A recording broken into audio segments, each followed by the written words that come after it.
today we will be learning about the Paycheck Protection Program loan forgiveness application. So we have with us today Robert Barlow from Northern Credit Union, who will be talking about and giving us a presentation on that information. Just quickly, back on March 27th, the CARES Act was passed and information started coming out about the Paycheck Protection Program. And we have had several coffee talks about those guidelines and information that has come out about that particular program. There's been several changes and updates since March, and we've been happy to bring that information to our members and businesses across the North Country. So real quick before I pass things over to Rob, I would like to just thank Northern Credit Union and our other banking institutions across the North Country, in addition to the many CPAs, for the tremendous amount of work that they have done in learning this guidance, working with the businesses across the North Country to keep them afloat, to help them, I would imagine, probably, be a shoulder to lean on during some of the most difficult times any of us have ever been through, in business and personally. So thank you to each and every one of you for all of your hard work. And without further ado, I'd like to pass it over to Rob Barlow. Morning, everybody. Thanks for joining our presentation today. And as Kylie said, I mean, PPP has been a really hot topic, I think, for everybody in this current time since beginning of April 4th when we first started. There's a lot of unsureties as the program continues to develop, and I'm here to be able to answer a lot of questions. I'm going to go over the form 3508EZ. We're going to talk about that. We're going to talk about a lot of the questions that you've seen come up and people that are unknowns, what are going to happen to employees, hourly changes, and those type of things. If I really want to get a lot across, it's going to probably take up most of our hour or close to it. So I'll get right on the presentation. As Rob's pulling the presentation up, I just want to remind anyone, if you have a question, please feel free to enter that into the chat function. And then once Rob gets through the presentation, I'll read the questions and we'll go through those as quickly as we can. So as PPP, we've actually seen everybody's really eager to get into the loan forgiveness. I ask everybody to be patient still. I share it with all my individuals that applied through Northern, because the program is continuing to change and evolve over the next course of the few months. We're very optimistic that the forgiveness process is going to be made even easier as Congress is looking at approving an additional phase. So what they're trying to do is basically make any application less than $100,000 or $150,000 be completely forgiven, which is going to be really an Excel benefit for your local businesses, as 85% of the applications that went into PPP were less than $150,000. So as we're continuing to wait until the final decisions are made, I know a lot of lenders out there are not accepting applications. Northern, we're starting to accept applications above the 150 because we know there's not going to be any change. So the application process for loan forgiveness started on August 10th. The reasons why a lot of applications are not being accepted, a lot of institutions are out there because they're waiting for the change. So as you can only imagine, lenders, we're trying to do our best. There's a lot of applications out there, a lot of questions on how is applications going to be accepted, how are they going to be forgiven. It is going to be an online portal. So the online portal is going to be released. We're released ours. Other people are still going to do paper applications. We're going to go over documentations within this presentation today and really go into more of a high-level overview. What are every institution looking for? So the loan forgiveness process, SBA recently released the 3508 form. Originally that came out in about June 6th timeframe, and then later on they released the form 3508EZ. which was a form that really amplified and improved the process, but it's still very rigorous, and the documentation you still have to provide for the application is still there. You don't have to complete your FTE on the 3508EZ form. So it's a little bit shorter, but it's still a little bit more. You have to provide all your documentation. With the new changes that Congress is looking to make, they're looking at eliminating the 3508EZ form and be able not to provide those supporting documentations. So what I'm asking everybody to do now is review the calculations, review the document, the form, as your lender may not provide it to you, but make sure you understand what that form is asking for. So when you have to fill out that form and be able to start that process, you know up front exactly what they're looking for, and you'll be able to collect everything. The Form 3508EZ qualification has 3 different options to be able to qualify for that form. So when you get into that form, as option 1 is going to be the easiest. If you're self-employed, no employees, you're going to go with option 1. It gets you through that process pretty easy because you're going to skip option 1, you're going to skip the employees, you're going to go down to option self-employed option, upload your tax returns, or submit your tax returns to your individual that the financial institution that be able to did your application, because they're going to need that for verification. SBA is verifying all documentation. So we have to, if you put on your tax returns, if you have your tax returns for self-employment, you have to supply those. If you used mortgage interest or those other covered costs, make sure you supply those statements. They are asking spontaneously for random statements or the check that you was utilized for that loan forgiveness. So I've submitted a few already, and they've asked for very unique things. They may ask for that one statement, or they may ask for a canceled check. If you used benefits, they might ask for 2 months of your benefits, your covered period, in that covered period. So make sure you have all the documentations for whatever you're submitting on that loan forgiveness application.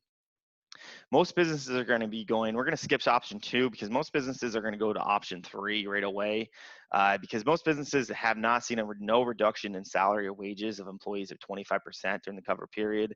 And as most businesses were impacted and weren't able to maintain the same level of business activity prior to COVID. So most businesses are going to, probably 85% of the businesses are going to be able to qualify for option 3 when you apply to loan forgiveness. All the remaining businesses almost should be able to go to option 2, which no reduction in salaries, wages of employees by more than 25% during cover period, and no reduction in number of employees. I'm going to have some questions around these we're going to answer here in a few minutes, because a lot of people are asking, well, what if I reduced hours? What if I reduced the amount of days an individual works? So we're going to answer those questions around this here, because a lot of people are asking, well, I may not qualify for option 3 because my employees only work 3 days a week. So loan forgiveness process was, whoops, wrong way.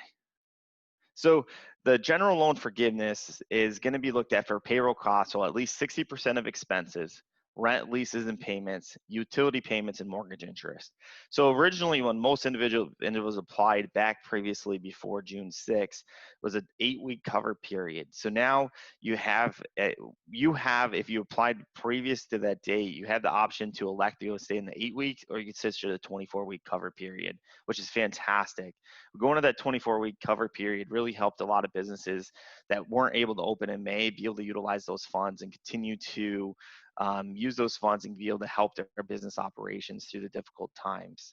So say if a business didn't, this question comes up a lot. If a business didn't use at least 60% of the funds towards payroll, what will happen? Your loan will still be forgiven. It's now going to be based on a percentage versus the 100% loan forgiveness. You may not be able to get the 100%, but you still be able to get a percentage of the loan forgiven. So how is this, the calculation of your payroll? This is going to go back until how you calculated your payroll on the original application. So I know at Northern we had an online application, which made it really easy, making sure, every area, every financial institution was different. Salary, wages, commissions are going to be the major one. Payment, cash, tips, and equivalents. Payments for vacation, parental, family, medical leave, and sick leave. Allowance for dismember or separation. Payment of group healthcare benefits, including insurance premiums. Payments for any retirement. Payments for state and local assessed taxes. So making sure, those areas that you're looking at for payroll costs, make sure you have the supporting documentation for any of those areas. If you made the payment, make sure you have the supporting documentation, because they are asking for those documentation to make sure your loan can be 100% forgiven. What's not included is in compensation for individuals that are excess of 100,000. You can continue to pay those individuals, but they won't count towards the PPP if they're making more than $100,000. Federal payroll tax, compensation of employees who principal place of residence of outside the United States, sick leave and family leave under the Family Act of Coronavirus. So when we look at how the calculation of non-payroll costs, so we got mortgage interest, rents, and utilities.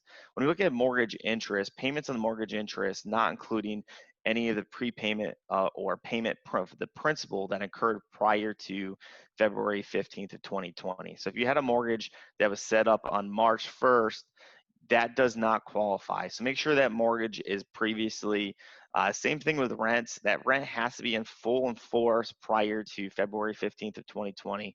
So if you have a lease, if you're currently renting and you never had a lease agreement signed, this question comes up a lot. I have a lot of businesses, well, I currently rent my place, but I never had a sign and lease agreement. If that sign and lease agreement was not set up prior to February 15th of 2020, that cannot be counted. So make sure you have that dated, make sure you have that lease agreement, because it's going to have to be attached to the supporting documentation for loan forgiveness. Your utilities, your payments for electricity, gas, water, telephone, or internet access, which were beginning previously of 2/15 of 2020. This question also comes up along the lines of sole proprietors. A lot of sole proprietors are asking, can I use my house bills because I work from home? Unfortunately, if the bill is not in the business names, you cannot use that. And one great thing on the personal side, a sole prop, they've changed that with a 24 weeks, so the 100% of the loans will be forgiven. What happens to an employee's calculation on the 3508EZ? So SBA form 3508EZ does not include any calculation to reduce the loan forgiveness amount. So where on the original 3508, it does. So there's no reduction of loan forgiveness if you can utilize the 3508EZ, which is going to be great for a lot of businesses out there. By certifying the business was unable to operate at the same level of business activity during the cover period. So basically, you're certifying that the business you couldn't operate previously like you were prior to COVID, of us shutting down in the middle of March. The businesses are not required to do FTE of employees. So the 3508 does not require the FTE, so the Schedule A. So you don't have to fill out the Schedule A, which is going to be a major saving in time for a lot of individuals out there. That Schedule A can take a few hours to complete for your payroll. So with that change, it really amplified the process for everybody. How does the EIDL advancement impact loan forgiveness? If your business went out there and applied for EIDL loan, which was originally previously to about, I think they were accepting applications all the way up until June. If you were one of those individuals that received a grant money, let's say if you received a PPP loan for $30,000, but you received the EIDL advance for $10,000. The amount of loan forgiveness is only be $20,000. So this question I see a lot. A lot of individuals thought, hey, I can go for both. They've really created this so you can't double dip. Also, if you're looking at apply for loan forgiveness right now, if you've applied for the EIDL and you got approved, which you have to mark on your loan forgiveness application, you can't really submit your application at this time because SBA's webpage does not certify the individuals yet. It hasn't been linked up yet. So they're having some technical difficulties with the EIDL to verify that. So it's really slowed down the loan forgiveness process. So make sure you do indicate if it was the advance. So if you got, there's a difference between the loan. The loan does not affect the PPP for the loan amount. If you get that advance, that's what affects it. So it's anywhere from $1,000 to $10,000. So documents required for payroll. So this is going to be, as I was saying, it can't emphasize enough. Documentation is key. If you haven't started, make sure you're getting your documentation in order now. So your bank statements or third-party payroll provider report documentation for cash compensation paid to employees. Tax forms are going to be required. So your 941s for the tax filing period covered. payments, receipts, canceled checks, or accounting statements for health insurance and retirement accounts. So the invoice that you do on that as well, make sure you provide that to your loan forgiveness application. So how to calculate your other costs as a payroll cost. So mortgage interest, copy of lender amortization schedule with receipts and canceled checks or lender account statements. Rent, you're going to basically use your current lease agreement or along with a receipt or canceled check. Utilities, you're going to use the invoice, receipts, canceled check, and account statements. So make sure, those are the type of documents that we're looking for.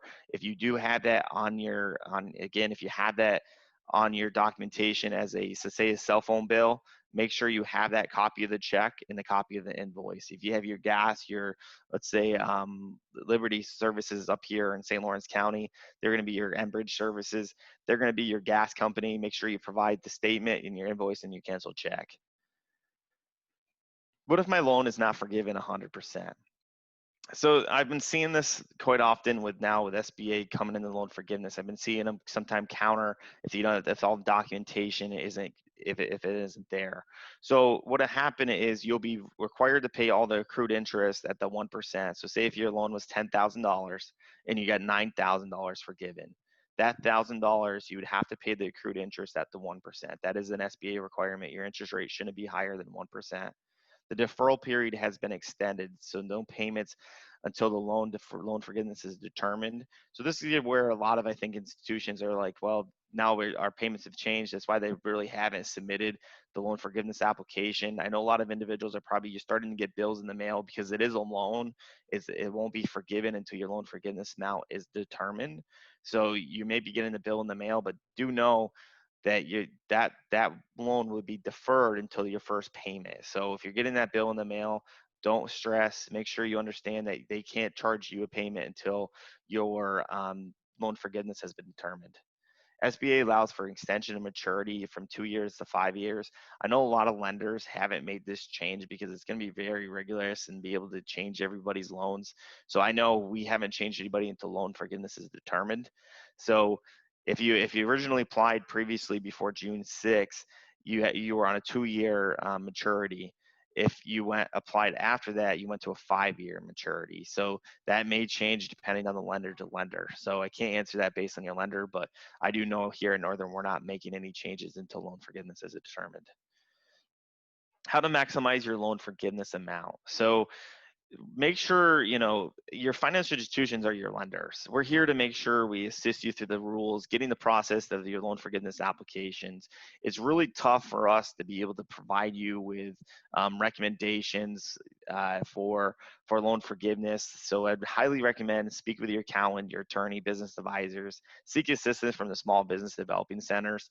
They're going to be a great resource for being able to help with the application, really help getting you to the next phases. I mean, if you have to create a business plan and be able to forecast where your business is going, they're going to be able to get you to that next level where you may need for your business. So sit down in your small business developing center and be able to get that help planning, because in the next several months, you may need to seek additional financing. As Steve and I talked earlier before everybody else joined on, being able to get a opportunity for a loan, like a 7A loan, or an SBA loan, 504B, you'll actually need to be able to have those business plans and projections, be able to show where your business is going. So make sure you're prepared. That's where I've actually created another presentation on where should your business be going in the next 6 months.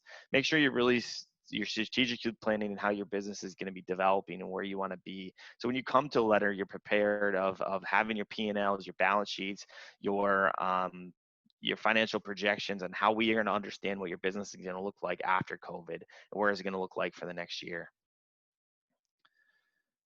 So where do I fill out the SBA form 3508?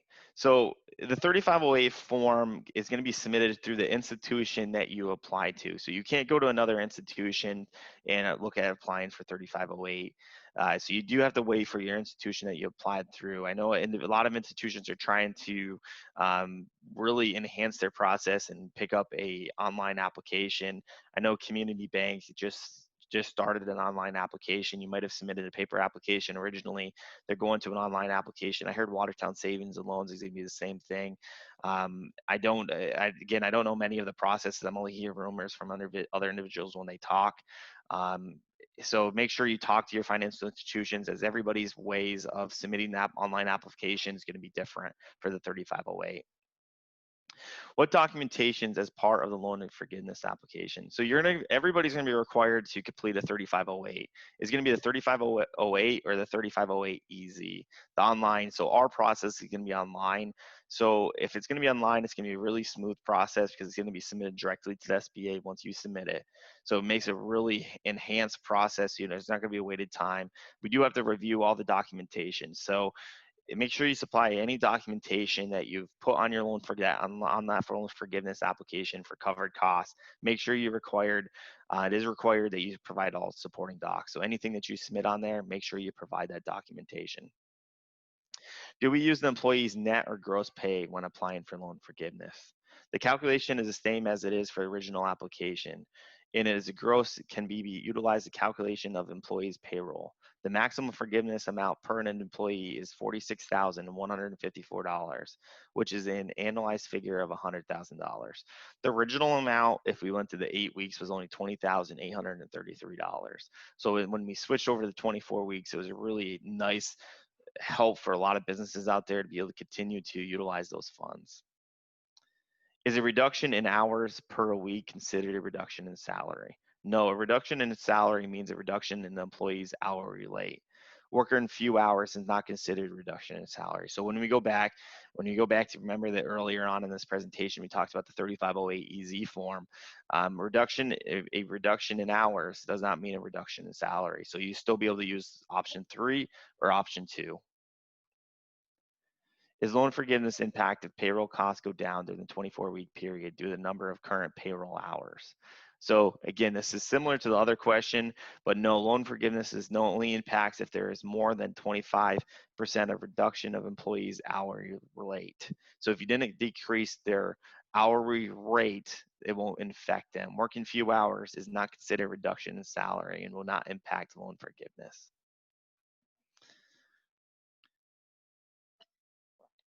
I am a self-employed individual.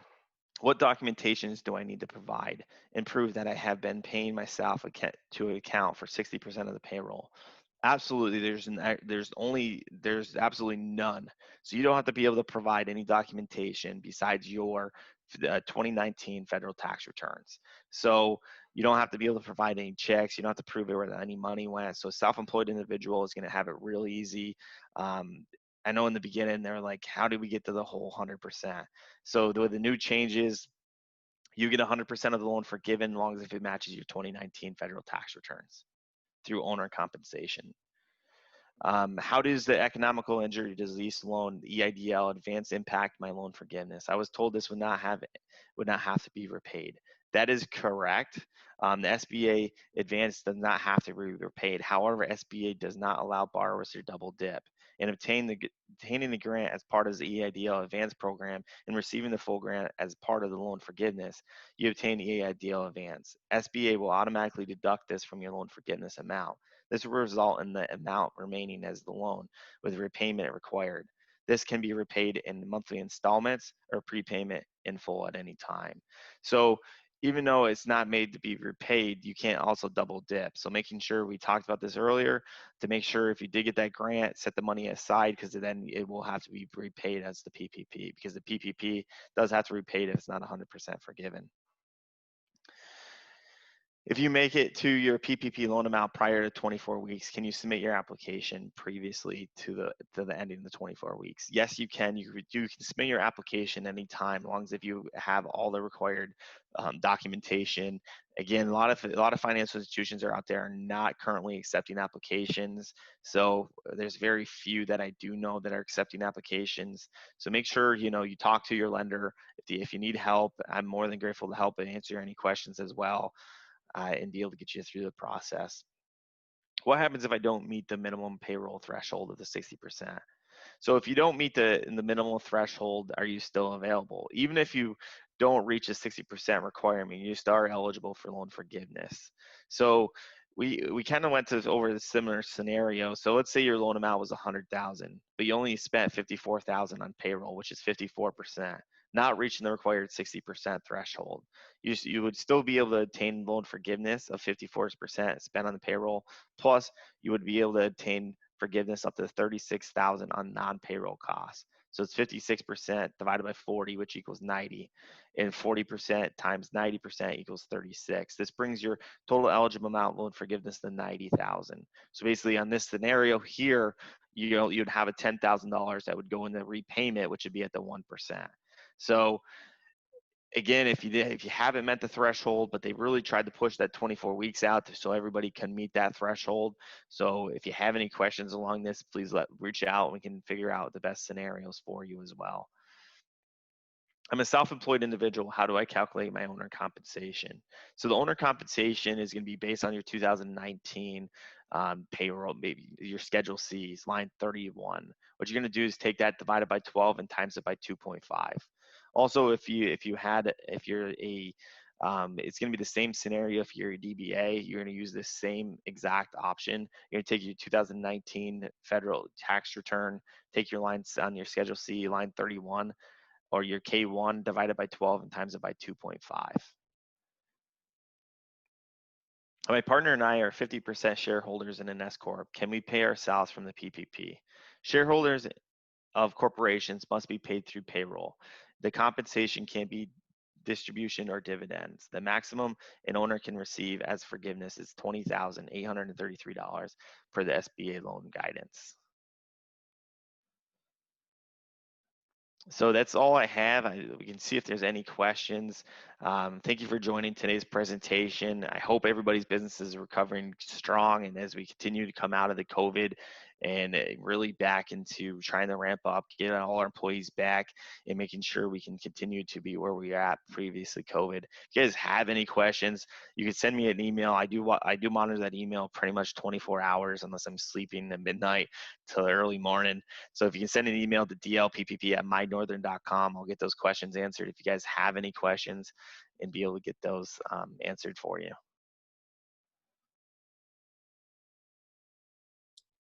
All right, thanks, Rob. There are some questions in the chat, and I will read through those, starting with, okay, if your 24 weeks is up in October, how much time after the 24 weeks do you have to submit for forgiveness? Is there a grace period or a set time or a date in which you have to file? There is no set time. You can apply for loan forgiveness at any time. So you can take an extra couple months to be able to get your supporting documentation together. You can give it, if you're looking at third quarter to be able to get your 941s, you might have to wait until you file your 941. So there's no time frame. As long as if you're within the 10-month period, kind of, sort of, what we're looking at is a 10-month window from the original day.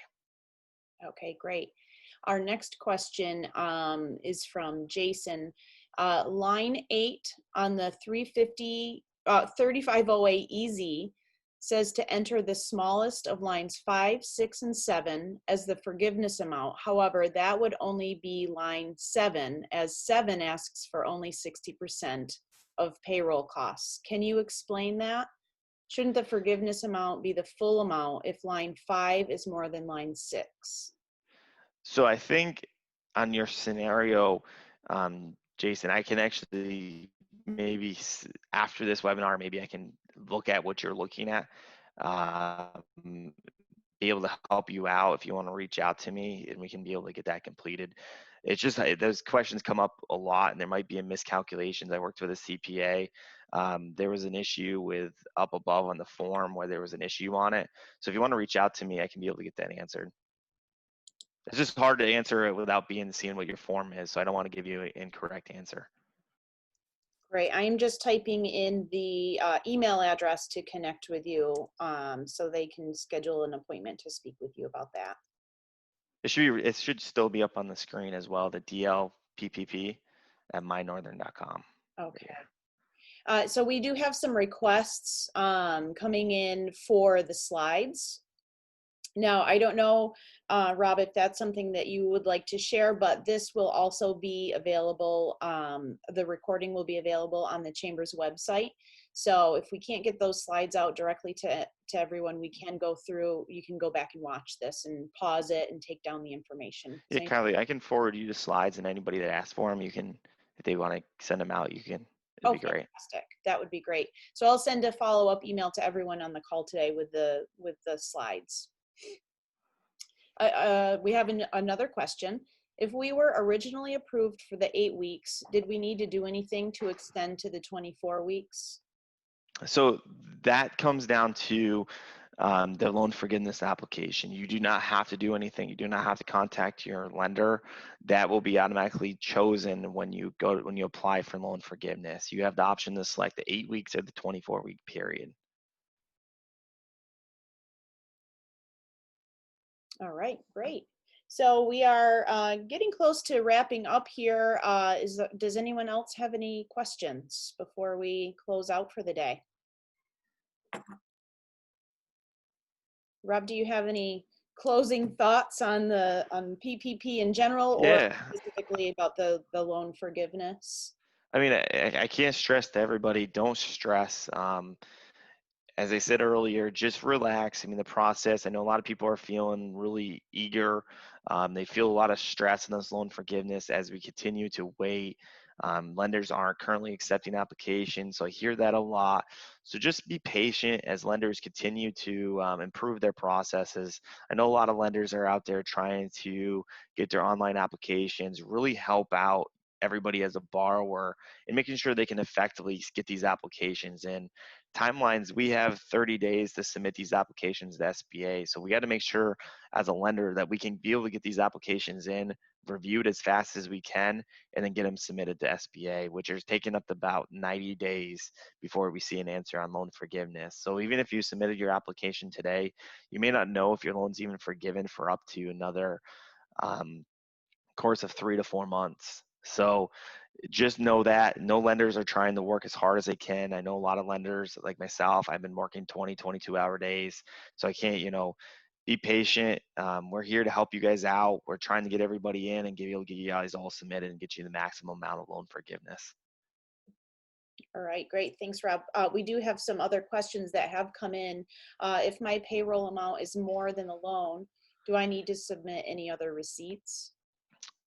I highly recommend to everybody if you can utilize all the funds for payroll when those 24-week covered period, that's going to be the easiest way to get forgiven. Supply your payroll documentation so that you utilize the funds in full for the covered period of your payroll costs, and that'd be the easiest way. So you don't have to provide other supporting documentation. All right, and I'll take this as our final question. Will the forgiveness be treated as income to the business? That's a great question. I'd highly speak to your CPA. I do know there has been some changes along the lines of taxation on how the PPP is going to be taxed, be looked at on taxes. Again, if you're not utilizing your funds as current funds as within your payroll and utilize these funds as because this loan has to go in your balance sheet, so utilize this cash for your wages. Obviously your net profits just increased. So I'd highly recommend, I do know there's some changes out there. I'd highly recommend talk to your tax accountant for that. All right, great. When in doubt, ask your accountant when it comes Yeah, to anything that has to do with this.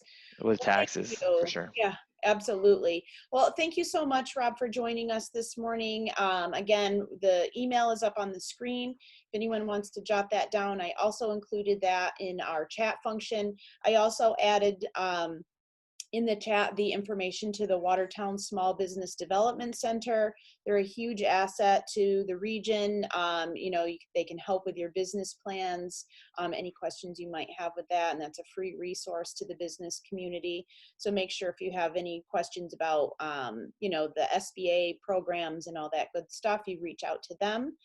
Thank you all for joining us on Coffee Talk this morning. I hope you have a wonderful weekend and a nice kickoff to the fall season. So thanks everyone. Have a great day. Thanks everybody.